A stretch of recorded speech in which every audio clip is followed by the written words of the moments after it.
Let us begin our journey tonight by drifting back through the mists of time, over 1,000 years, to the very origins of the British monarchy. This is a story that begins not with a single, magnificent kingdom, but in an age of shadow and fire, a time when the land we now know as England was divided into multiple, smaller, and often warring kingdoms. This early medieval period, known to history as the Anglo-Saxon Heptarchy, was a time of great struggle and profound transformation. The land was a patchwork of territories, with kingdoms like Wessex, Mercia, Northumbria, East Anglia, and Kent all vying for dominance. Each was ruled by its own king, and there was no single ruler who could claim authority over all of England. But it was from this very crucible of conflict, from the constant need for unity in the face of immense external threats, that the foundations for the great monarchy that would one day shape British history were first laid. The term Heptarchy is used to describe these 7 primary Anglo-Saxon kingdoms, though in reality, the number and the boundaries of these kingdoms often shifted due to the ongoing wars and the ever-changing alliances between them. Among these, the kingdoms of Wessex in the south, Mercia in the Midlands, and Northumbria in the north were, at various times, the most powerful. Mercia, for instance, was known for its great wealth and its cultural achievements during the 8th century, under powerful leaders like King Offa, who famously constructed Offa's Dyke, a massive earthwork that ran along the border with Wales. Northumbria, in turn, was renowned for its profound cultural and religious contributions, including the magnificent Lindisfarne Gospels and the great monastic community at Whitby, which played an absolutely central role in the story of early English Christianity. These kingdoms were in a state of almost constant conflict, each one vying for supremacy over the others. But their hard-won independence, and their very existence, was soon to be threatened by the arrival of a new and terrifying force from across the sea. In the late 8th century, the first Viking longships began to appear on the English coast. What began as small-scale coastal raids soon escalated into full-scale invasions, as these Norse warriors began to occupy large parts of England, a territory that would become known as the Danelaw. It was this immense and existential threat that would finally begin to forge a new sense of unity among the disparate Anglo-Saxon kingdoms. The process of unifying England into a single kingdom began in earnest during the 9th and 10th centuries, and it was a journey that was spearheaded by one of the most remarkable figures in all of British history, Alfred the Great. Alfred, who ruled the southern kingdom of Wessex from 871 to 899, played an absolutely crucial role in this great transformation. As one of England's most celebrated and beloved monarchs, Alfred is remembered not only for his brilliant military victories but also for his profound administrative reforms and his immense cultural contributions. He was a true visionary, a king who, in a time of chaos, dared to dream of a unified and educated England. His military leadership was put to the ultimate test in his long and desperate struggle against the Viking invaders. He successfully defended his kingdom of Wessex, a long and arduous fight that finally culminated in the Great Battle of Edington in the year 878. Following this decisive victory, he negotiated the Treaty of Wedmore, a landmark agreement that officially divided England into the Anglo-Saxon-controlled territories and the Viking-controlled Danelaw. But Alfred was more than just a great warrior. He reorganized his military, he built a series of fortified towns known as ubas, and he even established a navy to protect his kingdom against any future Viking raids. And beyond his military reforms, Alfred was a passionate advocate for education and literacy, a true rarity in that dark and turbulent age.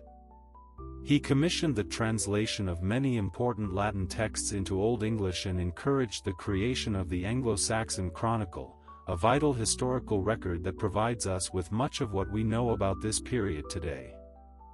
Alfred's descendants would continue his great work, gradually reclaiming the Viking-held territories and consolidating their power. And it was his grandson, Athelstan, who would finally achieve what Alfred could only have dreamed of, the complete unification of England. Athelstan, who reigned from 924 to 939, is now widely regarded by historians as the very first true king of all the English. His great victory at the Battle of Brunanburh in 937 secured his position as the ruler of a newly united England. The spread of Christianity also played a deeply significant role in the development of this new, unified monarchy. Missionaries like Saint Augustine of Canterbury had converted many of the Anglo-Saxon kings to Christianity, and this religious transformation helped to centralize their authority, as the kings were now seen as divinely appointed rulers. This powerful alliance between the new monarchy and the Church would strengthen its legitimacy and its influence for centuries to come. And so, from the fires of the Heptarchy and the crucible of the Viking invasions, the great English monarchy was born, a new and powerful institution that was destined to shape the future of a nation. The Norman Conquest of the year 1066 stands as one of the most significant and transformative events in all of British history. It was a year that would fundamentally reshape the monarchy, the society, the language, and the very governance of England. This great upheaval marked the definitive and violent end of the long Anglo-Saxon era and ushered in a powerful new period of Norman rule, a period that was characterized by a strong, centralized monarchy, the introduction of a rigid and unfamiliar feudal system, and profound and lasting cultural and political changes. The conquest would not only reshape the structure of the monarchy itself but would also create a lasting legacy that would influence the development of the English nation for centuries to come. What was the spark that ignited this great fire? The story of the Norman Conquest begins with the death of the English king, Edward the Confessor, in January of 1066. Edward, a pious but childless ruler, had left behind no direct heir, a fact that created a dangerous power vacuum and a succession crisis that attracted multiple powerful claimants to the English throne, each with their own compelling, and conflicting, claims. On one side was Harold Godwin's son, a powerful and highly respected Anglo-Saxon noble who was swiftly crowned king by the English council, the Witan, immediately after Edward's death. He was the choice of the English people. But across the Channel, in France, was William, the ambitious and ruthless Duke of Normandy, a distant relative of the late King Edward. William claimed, with great vehemence, that Edward had, years earlier, promised him the throne.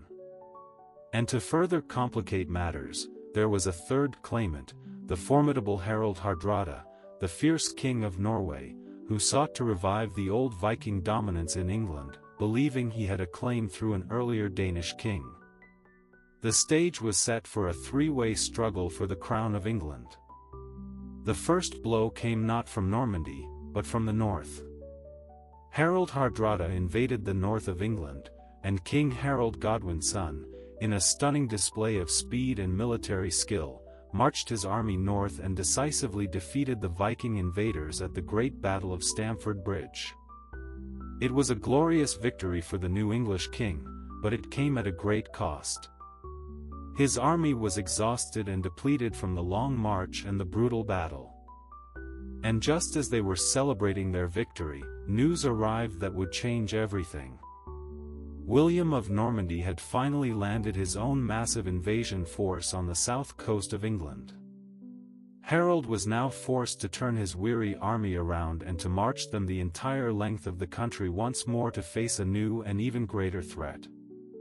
The pivotal and legendary moment came at the Great Battle of Hastings, on October 14, 1066.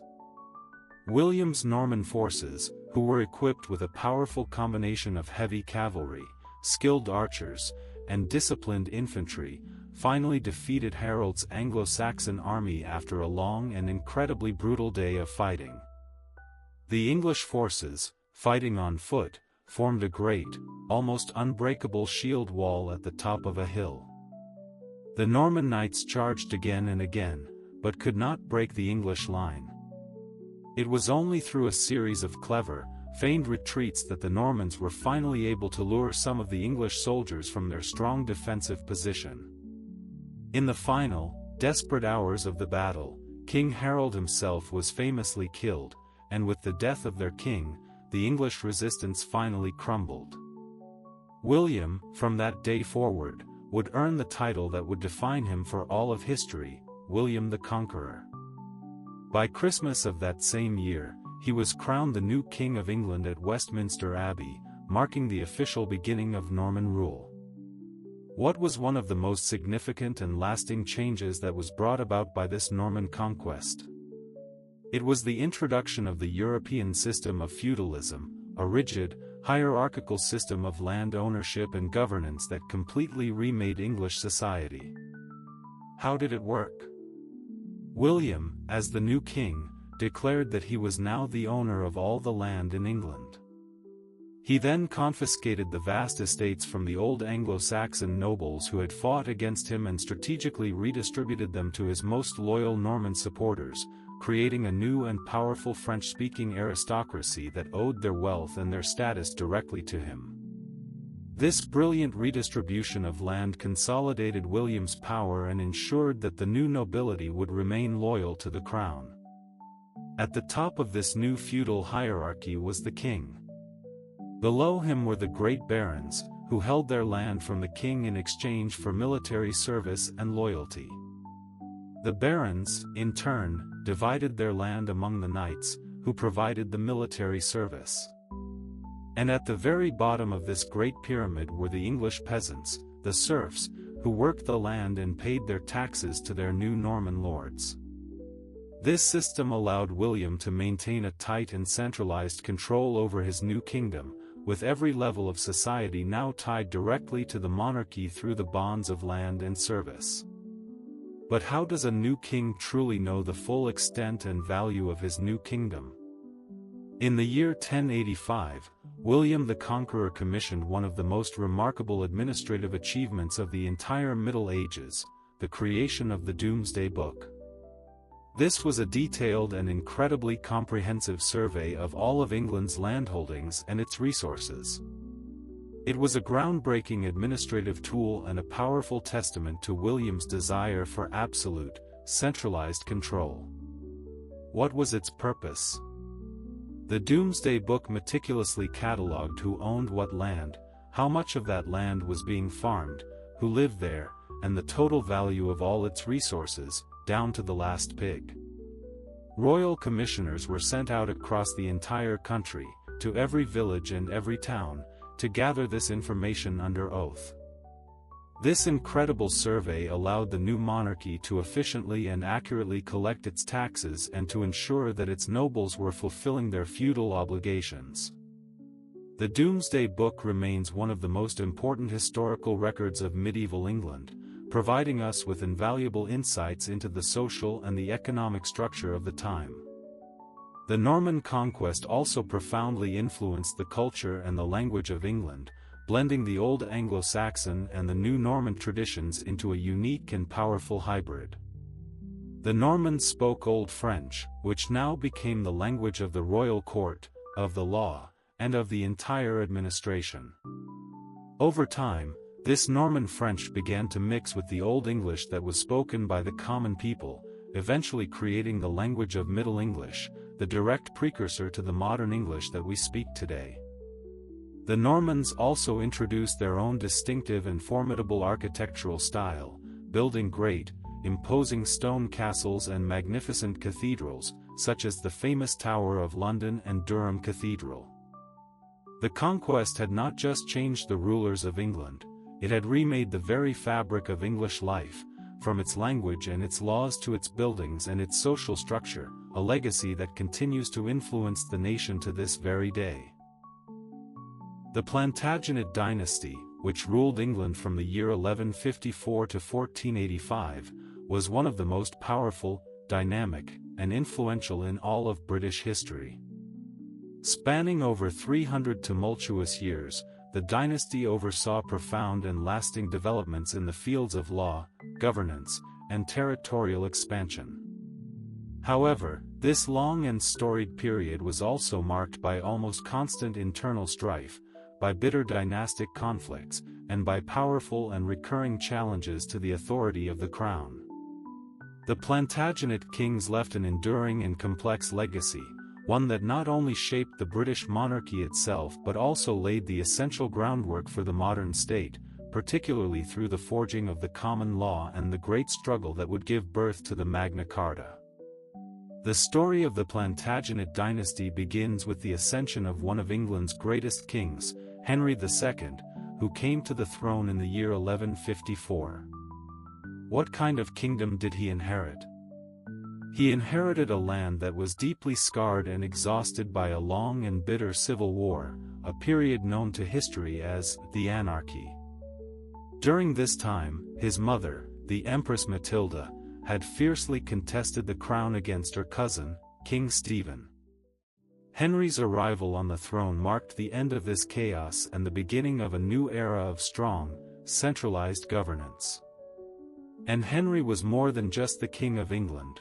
Through his own inheritance and his brilliant marriage to Eleanor of Aquitaine, one of the wealthiest and most powerful women in all of Europe, he also controlled vast territories in France, creating what historians now call the Angevin Empire.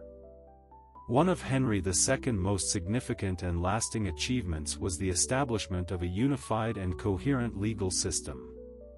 Can you imagine a world where the law changed from one town to the next, where justice depended on the whims of a local lord? This was the world that Henry sought to change. He implemented a series of sweeping legal reforms that would become the very foundation of English common law. He introduced the revolutionary concept of trial by jury, and he reorganized the entire judiciary to ensure a more consistent application of the law across his entire kingdom. These reforms greatly strengthened the authority of the monarchy, as the king's justice now extended into every corner of the realm. But the most defining, and ultimately most tragic, episode of Henry II's long reign was his intense and bitter conflict with his once close friend, Thomas Becket, the Archbishop of Canterbury. What was the source of this great conflict? Henry sought to limit the power of the church in legal matters, arguing that members of the clergy who were accused of serious crimes should be tried in the king's royal courts, rather than in the more lenient church courts. Becket, who had once been Henry's loyal chancellor but had become a fierce defender of the church's independence upon becoming archbishop, vehemently opposed Henry's efforts. This led to a bitter and personal feud between these two powerful men, a feud that would end in tragedy. In the year 1170, four knights, believing they were acting on the king's wishes, famously murdered Archbishop Becket in his own Canterbury Cathedral. This shocking act sent waves of horror throughout all of Christendom. And while Henry denied ordering the murder, he faced a significant backlash and was eventually forced to perform a public penance for his role in his old friend's death. The martyrdom of Thomas Becket greatly strengthened the position of the church, but the conflict itself highlighted the growing and often irreconcilable tension that existed between the power of the crown and the power of religion.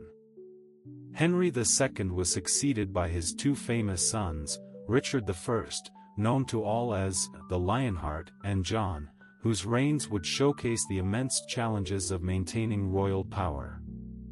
Richard I, who reigned from 1189 to 1199, was a great warrior, a man renowned for his military prowess and his chivalric spirit. He spent much of his reign away from England, leading the Third Crusade in the Holy Land.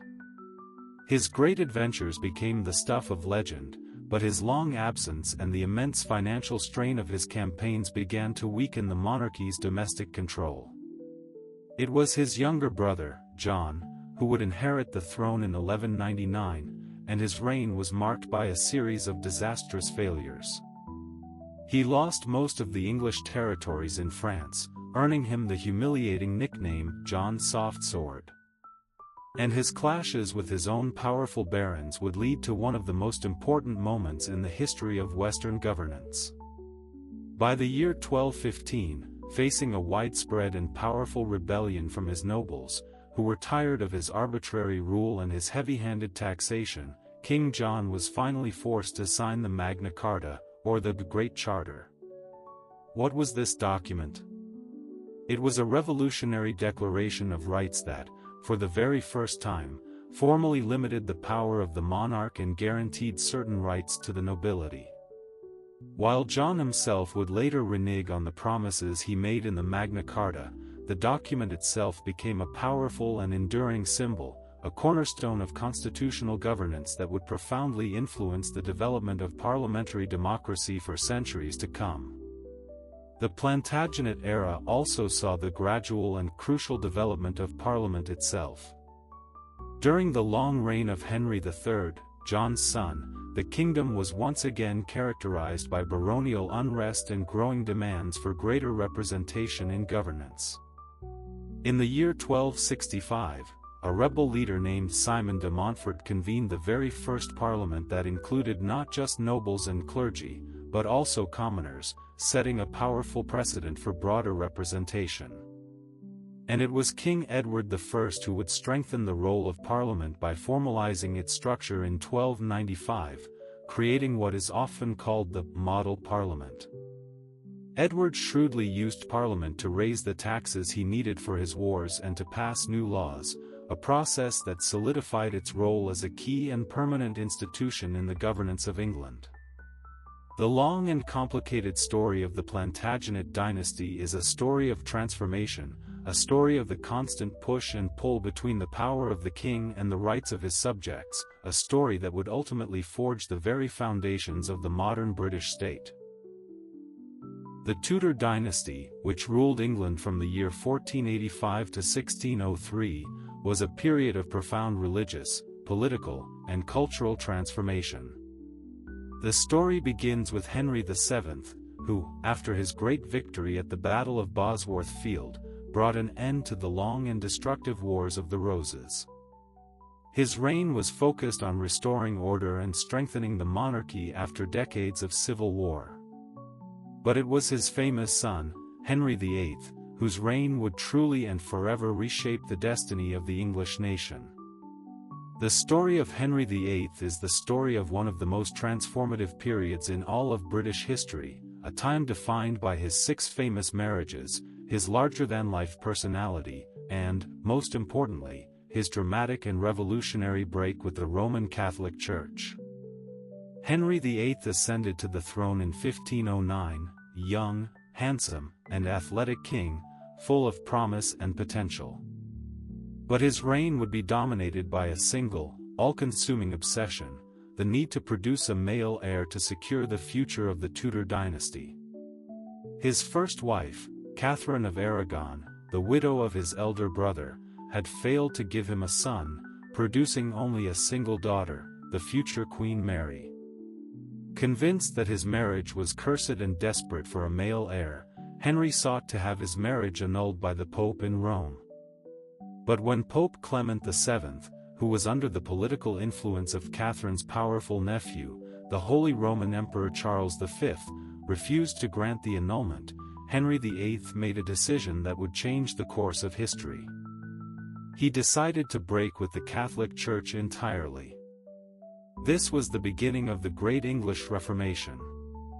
Through a series of powerful acts of Parliament, most notably the Act of Supremacy in 1534, Henry declared himself the new, supreme head of the Church of England.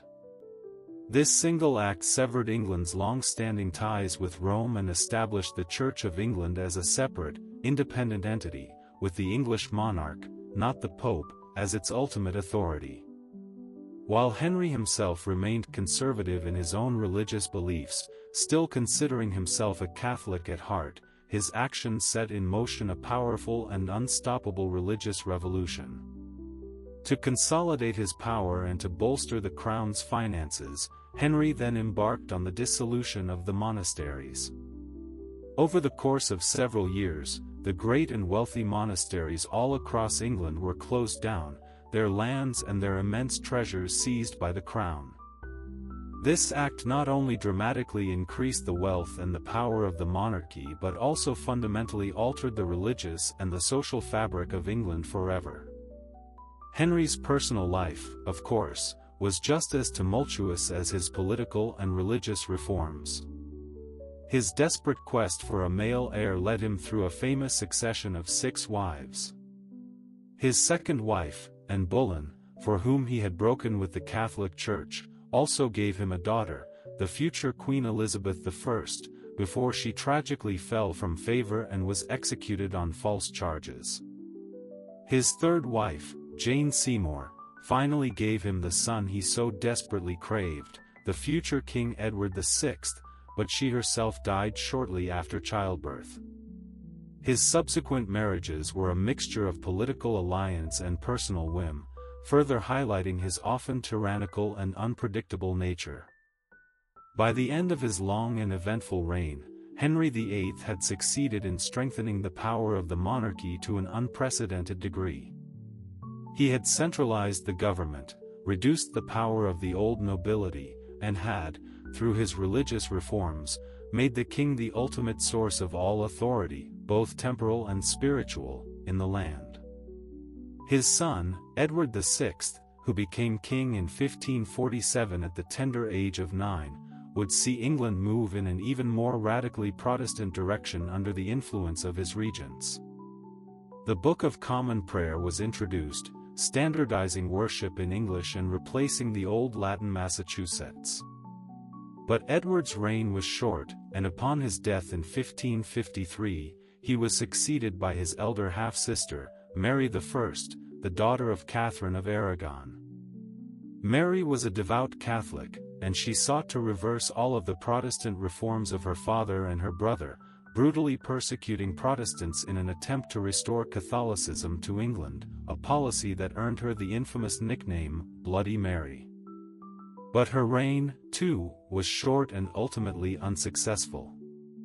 And upon her death, the crown passed to her younger half-sister, the final and perhaps the greatest of all the Tudor monarchs, Elizabeth I. The great religious storm that Henry had unleashed had left England a deeply divided and fractured nation, a nation that now looked to its new young queen for stability and for a new sense of identity. The reign of Elizabeth I, which began in the year 1558, is often referred to as the Elizabethan Golden Age. Her long and remarkable tenure on the throne, which lasted for nearly 45 years, saw England transformed into a major European power, a center of cultural flourishing and a nation with a new and powerful sense of its own identity. Elizabeth, the daughter of Henry VIII and his second wife, Anne Boleyn, inherited a kingdom that was deeply fractured by the religious turmoil of her predecessors. But through her incredible intelligence, her political skill, and her sheer force of will, she would restore stability to her realm and set England on a course for future greatness. What was the first great challenge that the young queen faced? It was the deep and bitter religious divide that was tearing her country apart. Her half-sister, Mary I, had just subjected England to a brutal period of Catholic restoration. Elizabeth, a Protestant herself, knew that she had to find a way to unite her divided kingdom. And so, she crafted what has come to be known as the Elizabethan religious settlement, a brilliant and pragmatic compromise that established the Church of England as a moderate Protestant institution, but one that retained some of the familiar rituals and structures of the old Catholic tradition. This middle way, which was formalized in the Act of Supremacy and the Act of Uniformity in 1559, was designed to appease both the ardent Protestants and the more traditionalist Catholics within her realm. While it did not satisfy the most extreme factions on either side, this clever settlement brought a much-needed period of religious stability to England. With the religious question settled, Elizabeth's reign saw a great flourishing of English culture, a true renaissance that produced some of the greatest literary works in the English language. It was in this era that great literary giants like William Shakespeare and Christopher Marlowe began to write their immortal plays, their works reflecting the new energy and the boundless curiosity of the age. And this curiosity was not limited to the stage, it extended to the far corners of the globe. The Elizabethan era was a great age of exploration, as daring English sailors and adventurers began to challenge the dominance of Spain and Portugal on the high seas. Figures like Sir Francis Drake became national heroes. Drake famously circumnavigated the globe, but he also acted as a privateer, raiding Spanish ships and settlements in the New World and bringing back immense treasures that greatly enriched the English crown. At the same time, adventurers like Sir Walter Raleigh began to make the first, tentative English attempts to establish colonies in the Americas, laying the groundwork for the great British Empire that was to come. But this growing English ambition on the seas inevitably led to a great conflict with the most powerful nation in the world at that time, Catholic Spain. The defining moment of Elizabeth's entire reign came in the year 1588, with the great and legendary defeat of the Spanish Armada. King Philip II of Spain, determined to put an end to English privateering and to restore Catholicism to England, assembled a massive fleet, an invincible armada, to invade the island nation. The arrival of this huge fleet in the English Channel sent a wave of fear throughout England. But the smaller, more maneuverable English ships, combined with the superior seamanship of their captains, proved to be more than a match for the large and cumbersome Spanish galleons. The English famously used fire ships, old vessels that were set ablaze and sent drifting into the tightly packed Spanish formation, causing chaos and panic. And after the battle, great storms in the North Sea, which the English would later call the Protestant wind, scattered and destroyed much of the retreating Spanish fleet. This stunning and almost miraculous victory secured England's independence from Spanish influence and solidified its new status as a major naval power, a victory that would be celebrated for centuries to come. Throughout her long reign, Elizabeth faced another constant challenge, the question of her marriage and the succession. She famously never married, earning her the title, the Virgin Queen. Why did she make this choice? Her refusal to marry was a brilliant political tool. She used the prospect of a royal marriage to play the rival powers of Europe off against each other, always keeping them guessing about her intentions. But more importantly, her unmarried status allowed her to cultivate a powerful image as a monarch who was solely and completely devoted to her country. She was, in a sense, married to England itself. As the last of the Tudor monarchs, Elizabeth I left an incredible legacy. She had inherited a deeply divided and vulnerable nation, and she had transformed it into a powerful, confident, and culturally vibrant kingdom, a kingdom that was now ready to take its place on the world stage. The golden age that she had presided over had laid the essential foundations for the rise of the British Empire and for the future greatness of the nation. The Stuart dynasty, which ruled England, Scotland, and Ireland from the year 1603, marked a period of immense change and profound, foundational conflict. This era would witness the historic unification of the English and Scottish crowns under a single monarch, but it would also be defined by deep and growing religious and political tensions. And these tensions, simmering for decades, would ultimately culminate in one of the most pivotal and traumatic events in all of British history, the English Civil War. The story of the Stuarts is the story of a great and fundamental struggle, a clash between the ancient, seemingly absolute authority of the monarchy and the rising power of Parliament, a conflict that would forever and completely reshape the British nation. The Stuart dynasty began in the year 1603, with the death of the great Queen Elizabeth I, who had died without a direct heir. And so, the English throne passed to her cousin, James VI of Scotland, who now became James I of England, uniting the crowns of the two kingdoms for the very first time. James was an experienced and intelligent ruler, but he came to England with a grand vision of kingship that was fundamentally at odds with English tradition. The political and cultural differences between England and Scotland were deep, and the religious divisions between the various Protestant factions and the remaining Catholics made true unification an incredibly difficult task. But the greatest source of friction was James's strong and unwavering belief in the divine right of kings. What was this powerful and dangerous idea? It was the belief that monarchs were appointed directly by God and were therefore accountable only to God, not to their subjects or to their parliament. This concept clashed directly with the English Parliament's own growing sense of its rights and its power, a power that had been slowly but surely increasing since the time of the Magna Carta. The infamous gunpowder plot of 1605, a failed attempt by Catholic conspirators to assassinate James and blow up Parliament, only served to deepen the anti-Catholic sentiment in the country and to complicate the king's position even further. James I was succeeded by his son, Charles I, in 1625, and Charles's reign would be defined by an even more intense and escalating series of tensions between the monarchy and Parliament.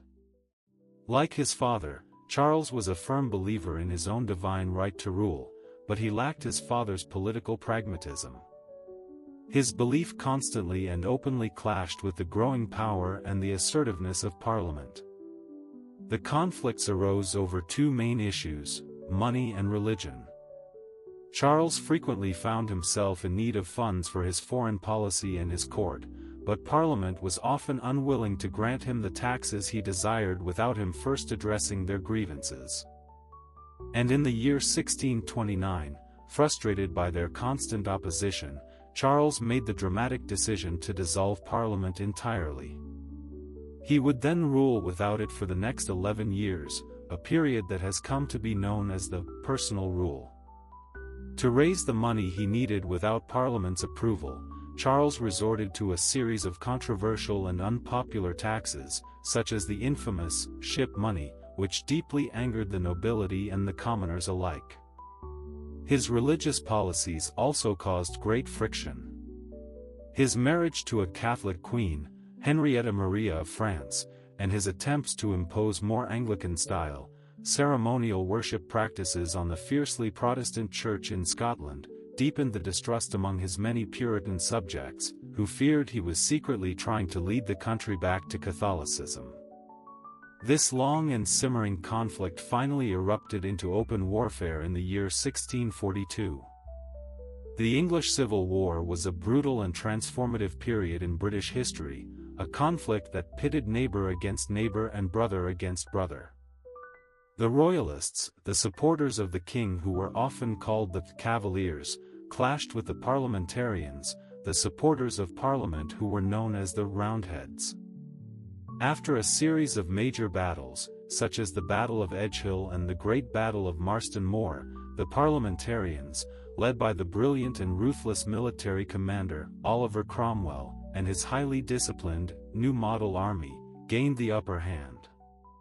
And in the year 1649, after losing the war, King Charles I was put on trial for treason by the victorious Parliament.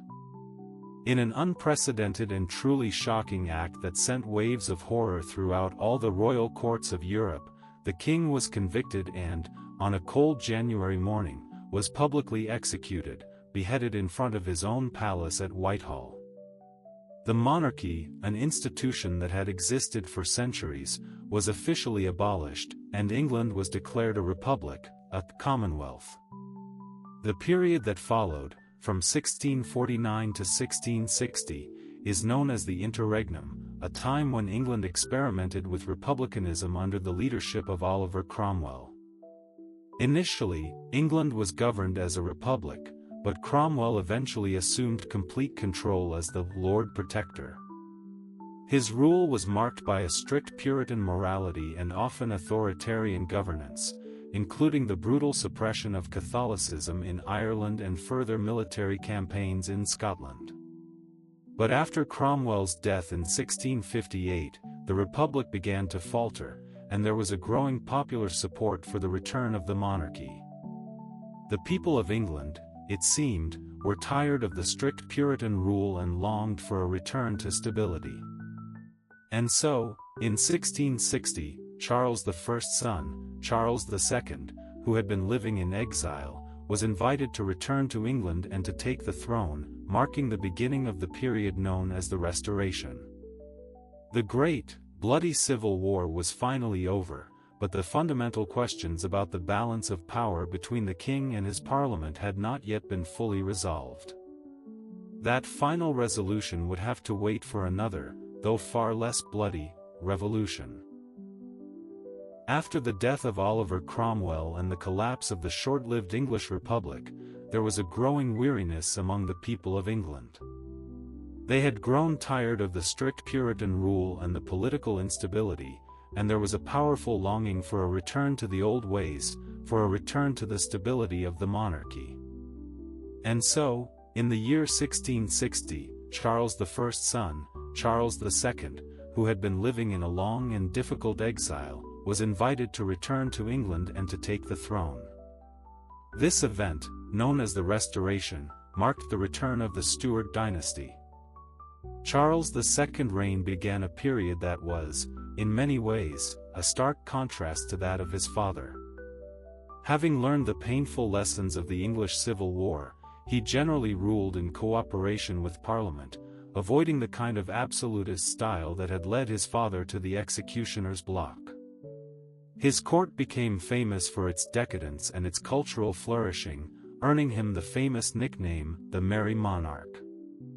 However, despite his outward conformity to the Protestant faith, his own Catholic sympathies and his attempts to grant greater religious freedom, such as his Declaration of Indulgence in 1672, still created significant friction with a parliament that remained deeply suspicious of any move towards Catholicism.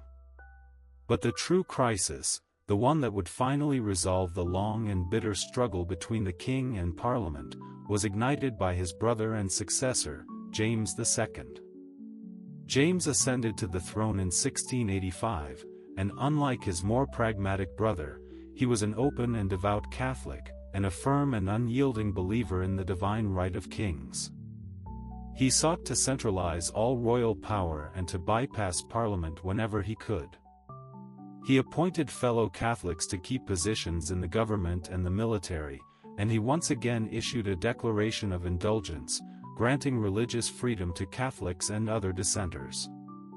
These actions deeply and profoundly alienated his Protestant subjects, including the powerful nobles and the bishops of the Church of England. The breaking point came in the year 1688, when James's Catholic wife gave birth to a son. Until this moment, the heir to the throne had been James's Protestant daughter, Mary. The birth of a male Catholic heir signaled the very real and terrifying prospect of a permanent Catholic dynasty being established in England. For a nation that had, through the turmoil of the Reformation and the bloodshed of the Civil War, firmly established its Protestant identity, this was a future that was absolutely unacceptable. And so, the political and religious leaders of England took decisive action.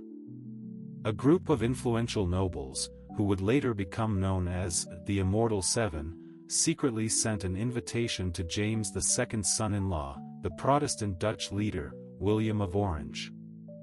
They invited him to bring an army to England to defend the Protestant faith and the liberties of England. William accepted the invitation and, in November of 1688, he landed his army on the English coast. His invasion met with almost no resistance. In fact, many of James's own supporters, including key military officers, defected to William's side. James II, facing overwhelming opposition and a near-total abandonment by his allies, made the fateful decision to flee to France. His flight was cleverly and conveniently interpreted by Parliament as an abdication, leaving the throne officially vacant. This almost bloodless coup has come to be known in history as the Glorious Revolution. It was glorious precisely because it achieved a profound and fundamental political change without descending into another devastating civil war. In February of 1689, Parliament formally offered the crown to William and his wife Mary as joint monarchs, who would rule as William III and Mary II. But this time, the crown was offered with very specific and binding conditions. This moment marked the true beginning of the constitutional monarchy, a system where the monarch's legitimacy was derived not just from divine right, but from the consent of Parliament. And what were these conditions? They were enshrined in one of the most important documents in all of British history, the Bill of Rights of 1689. This landmark document officially and permanently limited the power of the monarchy and established the supremacy of Parliament in the governance of the nation. It declared that the king could not suspend laws, levy taxes, or maintain a standing army during peacetime without the explicit consent of Parliament. It also guaranteed the right to free speech within Parliament, the right of subjects to petition the monarch, and protection from cruel and unusual punishments. Furthermore, the Bill of Rights officially barred any Catholic from ever ascending to the throne, ensuring the Protestant character of the monarchy for all time. This act, combined with the Toleration Act of 1689, which granted freedom of worship to other Protestant dissenters, laid the very foundations of the modern British political system. The Glorious Revolution had finally resolved the century-long struggle between the king and Parliament. The monarchy had been preserved, but it had been forever changed, placed permanently under the authority of the law and the governance of Parliament, a model of constitutional rule that would go on to inspire the world. The Hanoverian era, which began in the year 1714 and would last all the way until 1901, marked a significant and profound transition in the role and the power of the British monarchy. The arrival of the German House of Hanover on the English throne would solidify the constitutional monarchy that had been established during the Glorious Revolution, and it would usher in a period where Parliament, not the king, became the dominant governing body. The early Hanoverian kings, particularly George I and George II, faced immense challenges in integrating into British society. Yet, their reigns were pivotal in shaping the monarchy's new role as a more ceremonial and symbolic institution. And it was during this very period, as the monarch's direct political power began to wane, that Britain itself underwent two other great revolutions, the Industrial Revolution, which would transform its economy, and the rise of the British Empire, which would transform its place in the world. The Hanoverian dynasty began with the accession of George I in 1714. Who was he? He was a German prince, the Elector of Hanover, and he became King of Great Britain and Ireland due to the provisions of the Act of Settlement of 1701. This act had been passed specifically to ensure that only a Protestant could inherit the throne, and it bypassed dozens of closer, but Catholic, claimants. This decision reflected the deep and continued fear of Catholic influence in England. However, this new king faced immediate challenges. George I spoke very little English and spent much of his time back in his beloved Hanover, relying heavily on his ministers to govern his new kingdom. This detachment from the daily politics of Britain, while making him somewhat unpopular, had a profound and lasting consequence. It helped Parliament and the new role of the Prime Minister to solidify their authority. The early Hanoverian period was also marked by the repeated threat from the Jacobites, the supporters of the exiled Catholic Stuart dynasty, who launched several rebellions in an attempt to reclaim the throne. These uprisings, though ultimately unsuccessful, reinforced the Hanoverian commitment to a Protestant succession and a strong parliament. It was during this era that the British monarchy truly transitioned from an active governing institution to a more ceremonial one, as Parliament became the undisputed center of all political power. The Hanoverian kings began to rely more and more on their ministers to manage the affairs of government. A man named Robert Walpole, who served as First Lord of the Treasury from 1721 to 1742, is now often considered to be the very first, de facto, Prime Minister of Great Britain. His long and influential tenure established the precedent for a chief minister who would work closely with Parliament, greatly reducing the monarch's direct involvement in the day-to-day business of governance. The political power had decisively shifted. The reign of George III, which began in 1760, marked another major turning point in the Hanoverian era. He was the first of the Hanoverian kings to be born in England and to speak English as his first language, a fact that made him far more popular with his subjects. However, his long reign was marked by significant and momentous events, most notably the American Revolution. The loss of the 13 American colonies in 1783 was a major blow to British prestige, but it also spurred a greater attention to the other parts of its growing empire, particularly in India and the Caribbean. And it was during his reign that the Great Industrial Revolution began to truly transform Britain into the world's leading industrial and economic power. Innovations like the steam engine and the mechanization of textile production revolutionized industry, while the growth of cities and the expansion of the railway network reshaped the very landscape of the nation. This new industrial might, combined with Britain's powerful navy, fueled an unprecedented wave of global expansion. This age of empire reached its absolute zenith during the long reign of George III's granddaughter, Queen Victoria. Her reign, which lasted from 1837 to 1901, is so iconic that the entire era is named after her. The Victorian era was the high-water mark of the British Empire. It expanded to encompass territories on every inhabited continent, creating an empire so vast that it was famously and accurately said that the sun never sets on it. By the end of her reign, the British Empire covered nearly a quarter of the world's landmass. India, often referred to as the jewel in the crown, became the most important and valuable of all the colonies. And while the empire brought immense wealth and influence to Britain, it also faced constant challenges from colonized peoples who resisted British rule. Queen Victoria herself became a powerful symbol of this great imperial age, a figure of stability and continuity during a time of incredible and rapid transformation. Her reign saw Britain become the undisputed global superpower, a position it would hold until the great conflicts of the 20th century began to change the world once more. The House of Windsor, which officially came into existence in the year 1917, has presided over some of the most tumultuous and transformative periods in all of British history. From the great global conflicts of the First and Second World Wars to the profound societal changes that followed, the Windsor monarchs have had to adapt to the immense challenges of modernity while striving to maintain the monarchy's symbolic role as a great, unifying institution for the nation.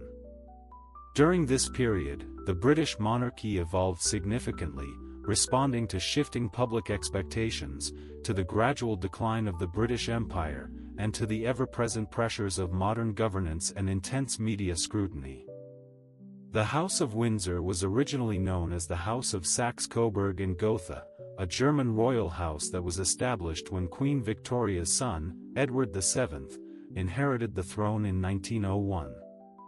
However, the outbreak of the First World War in 1914 brought with it a wave of intense anti-German sentiment throughout Britain. And so, in the year 1917, King George V, recognizing the urgent need to distance the monarchy from its German roots, officially renamed the royal house to Windsor, after the ancient and iconic Windsor Castle, a powerful symbol of English heritage and tradition. This act was part of a broader and very deliberate effort to align the monarchy more closely with the British national identity during a time of immense conflict and sacrifice. The king renounced all the German titles that were held by members of the royal family and had them adopt British surnames, a move that reflected a profound shift toward a more nationalistic and accessible image for the monarchy. These changes helped to solidify the monarchy's position during a period of immense political and social upheaval. During the First World War, King George V played an absolutely crucial role in maintaining the monarchy's relevance and in supporting the nation during a time of unprecedented conflict. He and his wife, Queen Mary, regularly visited soldiers in the hospitals, they toured the great munitions factories, and they even made visits to the war zones on the continent, all of which served to boost morale and to reinforce the monarchy's deep connection to its people. The king's own personal sacrifices, including the implementation of rationing at Buckingham Palace, mirrored the immense hardships that were being faced by the ordinary citizens of his country. The war led to the collapse of several great European monarchies, including those in Russia, Germany, and Austria-Hungary. King George V's controversial decision not to offer asylum to his own cousin, Tsar Nicholas II of Russia, who was later executed by the Bolsheviks, highlighted the monarchy's increasingly cautious approach to direct political involvement. After the war, Britain faced immense economic hardship, social unrest, and growing demands for political reform. King George V's ability to navigate these difficult challenges helped to preserve the monarchy during a period of widespread global discontent. One of the most dramatic and challenging moments in the entire history of the House of Windsor occurred in the year 1936, when Edward VIII abdicated the throne in order to marry Wallis Simpson, an American divorcee. His decision to prioritize his personal desire over his royal duty created a profound constitutional crisis. Edward's short reign was marked by controversy, as his relationship with Wallis Simpson was deemed completely incompatible with his role as the head of the Church of England, which at that time opposed remarriage after divorce. His perceived lack of commitment to his royal responsibilities and even rumored sympathies toward Nazi Germany further alienated him from both political and public figures. His abdication paved the way for his younger brother, George VI, to ascend the throne. George, a shy and reserved man who suffered from a speech impediment, reluctantly took on the role of king, but he would go on to earn the widespread respect and admiration of his people for his incredible dedication and his profound humility. The abdication crisis powerfully reinforced the immense importance of duty and sacrifice within the royal family, values that would come to define the reign of George VI. The Second World War was another defining moment for the British monarchy, as King George VI and his family became powerful and beloved symbols of resilience and national unity. Despite the intense bombing of Buckingham Palace during the Blitz, the king and his wife, Queen Elizabeth, who would later become the beloved Queen Mother, famously refused to leave London. In a famous statement, she declared, "The children won't go without me. I won't leave the king. And the king will never leave." Their courageous decision to remain in the capital, sharing in the dangers that were being faced by ordinary citizens, greatly strengthened public support for the monarchy. During the war, the future Queen Elizabeth II also played her part, joining the Auxiliary Territorial Service, ATS, where she trained as a mechanic and a driver. Her service underscored the royal family's deep commitment to the war effort. King George VI's wartime radio broadcasts, including his famous Christmas messages, became a great source of comfort and inspiration for the entire nation. His speeches, despite his stammer, reflected immense courage and solidarity. The monarchy played a central role in the post-war celebrations, including on VE Day, when the entire royal family appeared on the balcony of Buckingham Palace alongside Winston Churchill to celebrate the end of the war in Europe. The Windsor dynasty, through its steadfast leadership and its deep connection to the people during the nation's darkest hours, had proven its enduring value as a symbol of unity and a beacon of hope. The death of King George VI in 1952 marked the beginning of a new Elizabethan age, as his elder daughter, Elizabeth II, ascended to the throne. Her reign, which would become the longest in all of British history, spanning over 70 years, would oversee a period of immense social, cultural, and political transformation. She would guide the monarchy through the final stages of the decline of the British Empire and its evolution into the modern Commonwealth, and she would redefine the very role of the monarch in the 20th and 21st centuries. Her reign was a remarkable testament to her own unwavering sense of duty, her quiet dignity, and her incredible ability to adapt to a rapidly and constantly changing world. When Elizabeth II was crowned in a magnificent ceremony at Westminster Abbey in 1953, it was a moment of great national celebration and hope for a Britain that was still recovering from the immense devastation of the Second World War. Her coronation was the very first to be televised, a decision that allowed millions of people all across the country and around the world to witness the ancient and solemn ritual, bringing the monarchy into the homes of ordinary people in a way that had never been possible before. This single act symbolized the beginning of a new relationship between the monarchy and the public, one that would be shaped by the ever-present eye of the modern media. One of the most significant transformations that occurred during her long reign was the transition from the British Empire to the Commonwealth of Nations. As countries all across Asia, Africa, and the Caribbean gained their independence in the post-war decades, the old imperial structure began to dissolve. Elizabeth II skillfully navigated this complex and often difficult process, embracing a new role as the head of the Commonwealth. She traveled extensively throughout her reign, visiting almost every country in the Commonwealth, and she worked tirelessly to foster a sense of unity and cooperation among this diverse family of nations. The monarchy, which had once been the symbol of a vast and powerful empire, was now transformed into a symbol of a voluntary association of independent states, a remarkable and peaceful evolution. Her long reign was also marked by immense social and cultural change at home. She witnessed the swinging 60s, the economic challenges of the 1970s, the rise of Thatcherism in the 1980s, and the dawn of the digital age. Throughout all of these changes, she remained a constant and reassuring presence, a symbol of stability and continuity in a world that was often in a state of flux. Her personal life, and the lives of her children, also became the subject of intense media scrutiny, particularly during the 1990s, a period that saw the breakdown of several royal marriages and the tragic death of Diana, Princess of Wales, in 1997.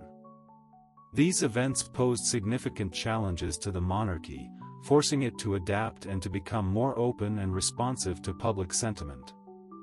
Despite these challenges, Queen Elizabeth II's immense personal popularity and her unwavering dedication to her role ensured that the monarchy remained a deeply respected and beloved institution.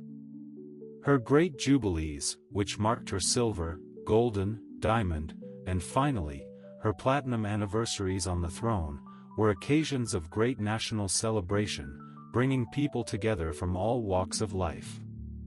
She became a living link to the past, a monarch who had known Winston Churchill and had seen the world change in ways that would have been unimaginable at the beginning of her reign. Her quiet dignity, her profound sense of duty, and her deep and abiding affection for her people earned her the respect and the admiration of the entire world. Upon her death in September of 2022, the throne passed to her eldest son, who became King Charles III.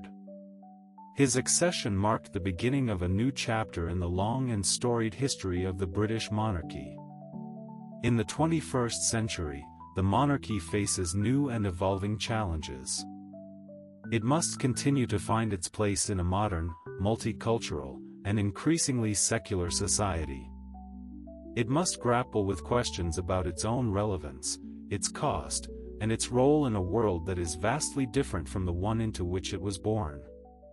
But the British monarchy has always shown a remarkable capacity for adaptation and for reinvention. It has survived civil wars, revolutions, and the rise and fall of great empires. It has transformed itself from an absolute, divinely appointed power to a constitutional and symbolic institution, one that serves its people rather than rules over them. And so, our long journey through the history of the British monarchy, a story that has spanned over 1,000 years, comes to its end. From the early Anglo-Saxon kings who first forged a unified England, to the great Norman conquerors, the powerful Plantagenets, the tumultuous Tudors, the conflicted Stuarts, the imperial Hanoverians, and finally, the modern Windsors, it has been an epic saga of power, of conflict, of love, and of loss. It is the story of an institution that has not only shaped the history of a nation but has also left an indelible mark on the entire world. Now, let the echoes of these ancient kings and queens, their great triumphs and their human frailties, fade into the quiet of the night. It is time for history to rest, and it is time for you to rest as well. Good night, and have majestic dreams.